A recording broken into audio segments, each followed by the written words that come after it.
ఈ రోజు మీకు Google pay cash back scam గురించి చెప్తాను. దీన్ని స్కామ్ అని చెప్పకూడదు, గూగుల్ పే వాడు యూజ్ చేసే ఇంటెలిజెన్స్ అని చెప్పొచ్చు. ఈ రోజు నేను నా జియో సిమ్ కి రీఛార్జ్ చేసుకున్నా. ఎక్స్ట్రా 2 రూపీస్ కూడా అడిగాడు, యాడ్ చేశాను, ఓకే పర్లేదు. రీఛార్జ్ అయ్యాక నాకు 50 rupees cash back on recharge అని కూపన్ వచ్చింది. హ్యాపీనేగా, దీంట్లో ఏముంది అని అనుకోకండి.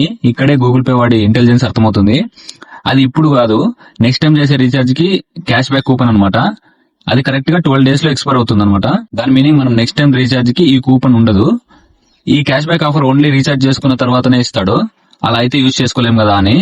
ఒకసారి మీకు క్లియర్ గా చూపిస్తా చూడండి. ఇది ఈ రోజు వచ్చిన కూపన్. మధ్యలో ఇన్ని ట్రాన్సాక్షన్ కి ఒక్క రీఛార్జ్ క్యాష్ బ్యాక్ కూపన్ కూడా రాలేదు. ఇన్ని ట్రాన్సాక్షన్స్ చేశాను. అండ్ ఇక్కడ అంటే లాస్ట్ టైం రీఛార్జ్ చేశాక ఒక కూపన్ వచ్చింది చూడండి. ఆ రోజు డేట్ చూడండి, 27 జూలై.